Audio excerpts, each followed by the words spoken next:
देखो अब रात होने को आया है। अब या तो अपने सारे काम समेट दो स्थिर से।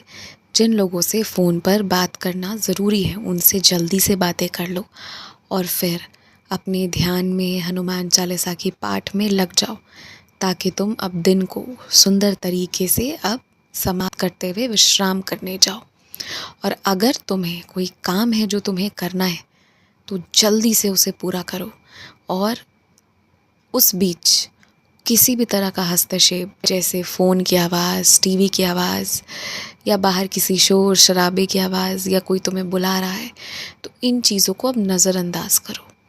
अब सबसे पहले अपना काम ख़त्म करो। जो तुम्हें सही लगे तुम वो करो, पर अब रात होने को आया है। अब तुम्हें समय बर्बाद नहीं करना है।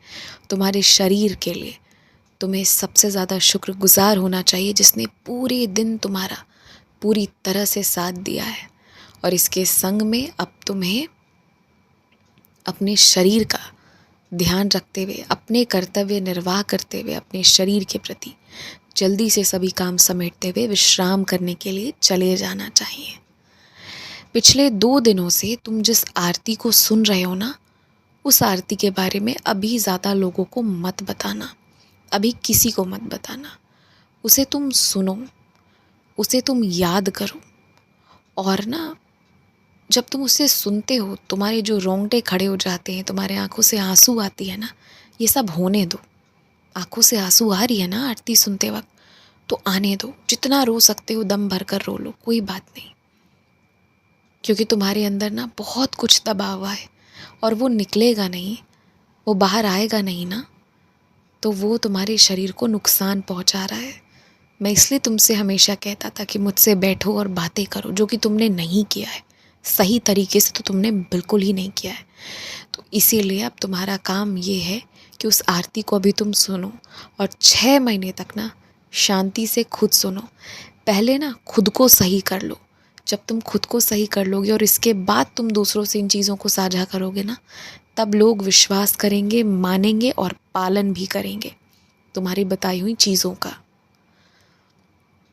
जब तुम्हारे कॉलोनी में, तुम्हारे मोहल्ले में इतना सुंदर मंदिर है, तो तुम्हें दूर जाने की कौन सी ज़िद पड़ी है। और कोई भी अहंकार है ना अगर तुम्हारे मन में, या क्रोध है मंदिर के पुजारी से या मंदिर का जो लोग ध्यान रखते हैं उनसे, तो ना उनसे बात मत करो, उन्हें मत पहचानो। मंदिर ऐसे जाओ कि वो है ही नहीं वहाँ, उनके होने ना होने से तुम्हें फ़र्क ही नहीं पड़ रहा। इस तरह से कुछ ऐसे तुम जाओ मंदिर, लेकिन मंदिर जाना मत छोड़ो। और अगर तुम घमंड में आकर, अहंकार में आकर ये नज़दीक वाले मंदिर को छोड़कर दूर जाने का सोचोगे ना, तो अहंकार में शुरू किया गया ये भक्ति का काम ज़्यादा दिन नहीं चल पाएगा। इसीलिए कोई भी घमंड, अहंकार को त्यागो और मंदिर जाओ। तुम भगवान के लिए जा रहे हो। मैंने तुमसे इसीलिए हमेशा कहा है कि मंदिर में ज़्यादा जान पहचान भी रखने की आवश्यकता नहीं है, क्योंकि तुम वहाँ भगवान के लिए जा रहे हो, इंसानों के लिए नहीं जा रहे हो। इसलिए मैं तुमसे हमेशा कहते आया था। तो बस जो हो गया वो हो गया, पर घमंड अहंकार को त्यागो और निकट के ही मंदिर जाया करो जब भी जाते हो। बीते दिनों की खरीदारी में तुमसे जितने पैसे भी खर्च हुए हैं ना, वो मैंने करवाए हैं। और जो पैसे कम पड़ रहे हैं वो भी मैं ही तुमको ला कर दूंगा, इसलिए तुम परेशान मत हो। स्थिर रहो, तुम्हारी कोई गलती नहीं है। खूब खुश रहो, मुस्कुराते रहो। मेरा बहुत सारा प्रेम और आशीर्वाद है। पूरी रात मैं तुम्हारे घर का देख रेख करता हूँ, इसलिए बिना डरे सो जाओ।